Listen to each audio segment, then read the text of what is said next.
Hello, everyone. Happy Thursday evening. Gonna wait just a second here for some people to pop on. I've been thinking about this all day. I'm excited about sharing this evening.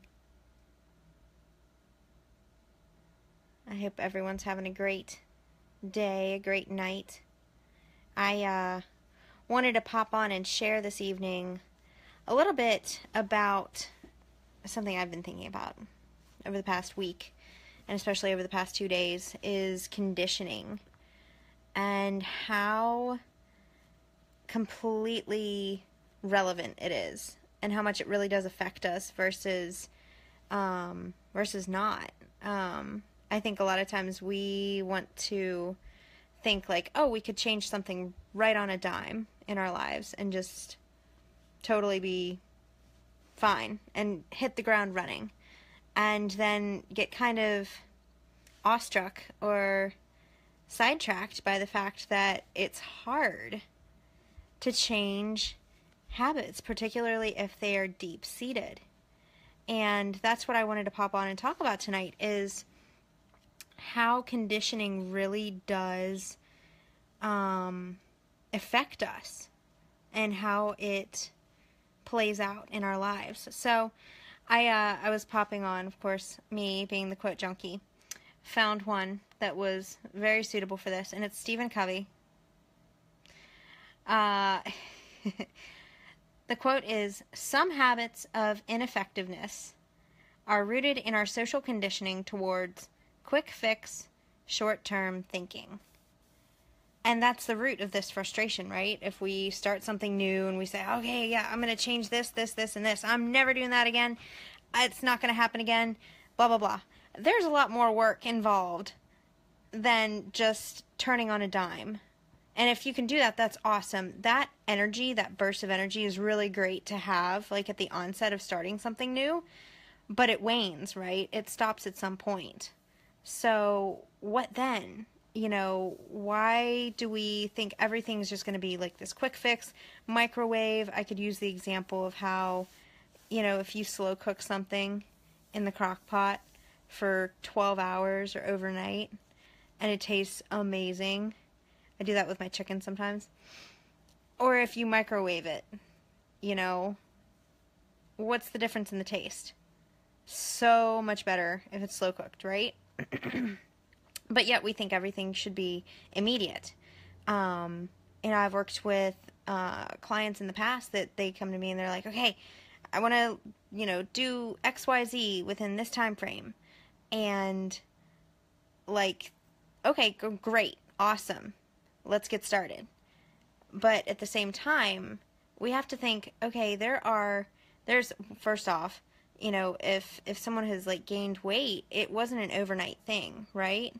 So, unfortunately, sorry, it's not going to be an overnight thing to get it off. It's a process, and it's a beautiful process, and it's a very rewarding process. But the whole quick fix thing, over the long haul, really doesn't work. Like, you've got to make a commitment to yourself to say, all right, I am going to do this. I'm going to ride it out to the end. I am committed. And I'm going to figure out all the variables along the way.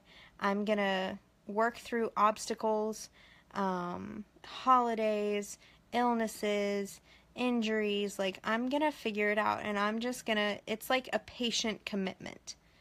And I'll say on the other side of that you're definitely worth it. Like, if there's something that you're thinking that you want to accomplish in your mind, be it weight loss, be it fitness, be it, I want to, run a marathon. That's a perfect example of something that you're not really going to do well overnight, right? It takes months of training, and it takes lots of conditioning. It's very much so a mental game, too. I'll say that from experience. But, so yeah, it takes time and effort. It's the flywheel principle, or like the snowball effect that you've heard talked about, is you start little. It's a lot of energy to start pushing this big boulder, or it's a lot of tedious work to start making this little snowball when you're making a snowman. And eventually it compounds upon itself, right? and it gets easier and easier and easier, becomes a habit. It's easier to push, it's easier to go. Awesome. That's momentum. That's the flow. That's the sweet spot that we all want to be in, right? But we have to go back to that place where it's a lot of work to get started, and it might hurt a little bit, and it might not be comfortable, but that's okay because it's worth it. The success is within the process, right? It's all those little things that we do on a daily basis that will take us to where we want to go. So, that being said, my second point that I had with this is that if you're trying to make a change in your life and you're like, man, this is hard, and it seems impossible, and it's painful, or it's uncomfortable, take a step back and realize that nothing is wrong with you. Like, it's not personal. It's just a process. It's just making changes in your life. We've got years of conditioning of thinking a certain way, or believing a certain thing, or, doing certain things, eating a particular way, and it will take time to adopt new things. Maybe it's not comfortable or pleasant, or, maybe it feels kind of like, ooh, what's going on in the beginning, but eventually, again, you get to that flow place where it does come together. You make changes and you're like, okay, I'm comfortable with this. I have, excuse me, sorry, my allergies are like, blah, right now. You get to a place where you're like, okay, I'm seeing all of this come together, and it's invigorating at that point, so you have that initial burst of excitement, you start, you're like, oh, this is kind of painful, and then you break through and you keep going, okay, whenever you get into more of a momentous phase, and just finding success within the process itself, finding success within the little wins. When I was training for marathons, I found success in the little wins. Like, I'm a big dork, okay? I'm admittedly a dork. I had a little book that had, okay, today you're going to run 3 miles, tomorrow you're going to run 5, Thursday you're going to run 3, all of those, and I would cross them off every day. And those little things were my wins. Like, I didn't even think about, like, oh, how am I ever going to run 26 miles? I thought about, okay, this is a process. I'm committed for the long haul, and I'm going to get there. And I'm just going to keep doing the daily things that are on my schedule. If it's a rest day, I'm going to rest. If it's a run day, I'm going to run. And eventually I got there, and I ran a marathon, and it was awesome. And it was still painful, but it was great. Then I ran some more. But so it's that process, finding success within the process and enjoying it, like finding those little wins along the way to say, like, yes, I did what I needed to do today. And again, just going back to the fact that, like, if it's hard today, if it's hard to start, if it's hard to do your action items today that will take you towards the goals in the future that you want to do, it's okay. You can still get through them. Don't take it personally. It's not you. It's just the way it is, unfortunately. So look for the joy in it. Look for the positive things. Look for the things that you can highlight and just attach to and say, this is what I'm doing this for. This is what I'm committed to. This is what I want to see happen. And keeping in tune with that, like, positive frequency, that positive mindset will keep you going. But it's whenever we sit back and we're like, man, like, I'm so sore today, I don't feel like doing it, I really just want, like, some chocolate cake, I can't stop thinking about chocolate cake. Like, first off, go do something else. If you're not supposed to be having chocolate cake, if it's not helping you towards your goals, you can do whatever. You can go have chocolate cake, but don't have chocolate cake and then be mad that you didn't reach your goals, right? All things are fine. You can do whatever you want, really. My biggest thing that I'm working with clients is I'm saying, it's all about what you really want. If you really want that chocolate cake, just don't be mad about your goals, But if you really want your goals, maybe think about not having the chocolate cake. It's a small example. One piece of chocolate cake's not going to kill anybody. But it's that mindset. What's more important? What's more important? The goals that you have set for yourself, or what you're feeling right in this very moment, which is maybe I'm not motivated to go out and do my workout. I'm not, I want to eat something savory. I'm sitting on the couch. I want to munch out on something, what's really important to you? Can we tune back into that? Can we step back for a second and just say, what do you really want? Versus the instant gratification, going back to the microwave mindset. Okay? So, number 3, and this is one that I posted on the other day, which was the paradox of movement and energy. So, I was talking with a client earlier tonight about this, and it's this paradox of like, I'm tired, I don't feel like moving, but I need to move. I should move. If I move, I'll have more energy. That's what they say. And I know it happens. It's happened before. But I'm tired. I really don't want to do it. What do you do in that moment? Again, remembering what's most important. What's really going to help you. What do you really want? When we move, we produce more energy. Yeah, of course, we get fatigued from workouts and things like that.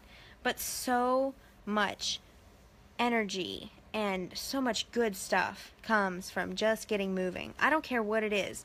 I don't care if you go for a walk.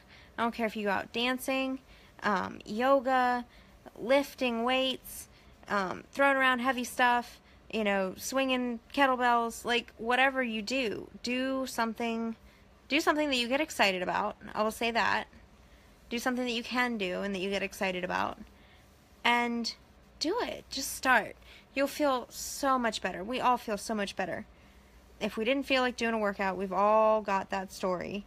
We did it anyway, and we felt really good afterwards. And it's like double gratification, because not only did we do it and we feel better, right? We get all those positive benefits. Altered mind, altered mood, increase of positivity, more energy, those kinds of things.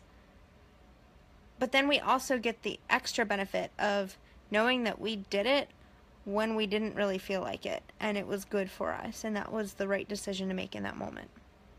So those are my thoughts on conditioning.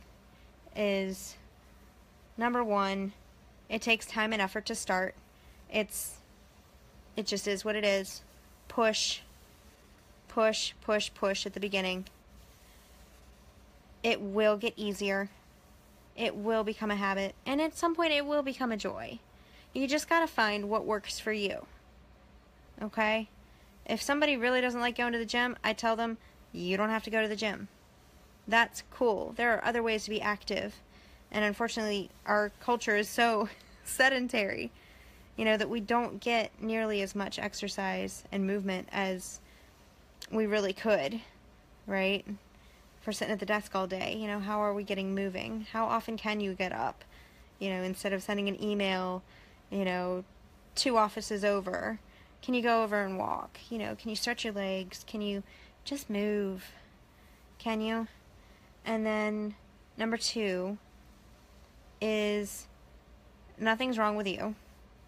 If you're feeling like it's hard when you're getting started, it's not personal. It just is what it is. If it's something that you really want to do, push through it. Push through the initial inertia, right? An object in motion stays in motion. An object not in motion will remain not in motion. So push through that initial inertia to get your momentum. Go to that sweet spot. Get your flow. It will feel amazing. I just started running again recently. I'll give an example. I've ran a lot in the past, and I switch up different workouts that I do. I get in the mode. It's kind of like with food, like I think I've eaten oatmeal every day for the past 6 months. I get into a food and I love it until I can't stand it anymore, and then I switch it up. I've found that I do the same thing with workouts. I got really big into running, and I ran all these marathons and whatnot in the course of 2 years, and my body was like, maybe you need to chill out and go do something else for a while. And my mentality was the same, so I found other things to do. I still get cardiovascular workouts in. I still lift and everything. I do yoga, those kinds of things. Anyway, pushing through the initial, I just started running again. the first couple runs were like, oh my God, my legs are like, what are you doing? I'm not used to this. And then finally today I had a little breakthrough. I was really excited. It just felt good. It felt light.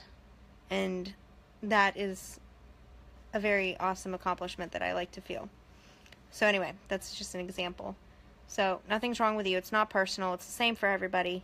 We're all, as soon as you say, okay, let me do something, there might be an initial pushback. If it's something that you really want to do, just push through it. Figure out what's going on. Ask questions. Ask constructive questions towards it. What is really going on here? What is this life circumstance telling me? Like, should I push? Should I not? Those kinds of things. I'm a big fan of asking a lot of questions. I just like to understand everything. And then number 3, energy comes from movement. And the paradox with that, just if you're not moving, just get moving. Just start. Just start. Overcome that initial inertia and just do something. Go for a walk tomorrow morning, 15 minutes. It's getting warmer outside. It's something very easy to do. Just do it. It'll feel amazing. So, those are my thoughts on conditioning. It's not overnight. We have years of conditioning from things that we've done in the past, in every area of life. This is not just fitness. This is, relationships. This is what we feel like our capacity is for our jobs, our work, our businesses, our careers. This is, our capacity is outside of that. Maybe a hobby that we've wanted to do. Like, all of it is conditioned. And if you just start asking questions and saying, like, is that really true? And kind of pressing in, then we can figure out a lot of stuff and really make some cool improvements in the direction of our lives that we want to take them, because ultimately we're in control. So those are my thoughts this evening. I hope you guys have a really great night. Thanks for tuning in. I'm really glad to see. I'm just looking through the comments here for a second. Ben, awesome. Thanks. Let me know your thoughts. And Hannah, absolutely. Oh, I love you too. Have a great night also. Go to sleep. Sleep is good. Everybody should get sleep. I'm going to get mine soon. So, have a great night, guys. Happy Thursday. Have an awesome Friday and a great weekend. I'll talk to you soon.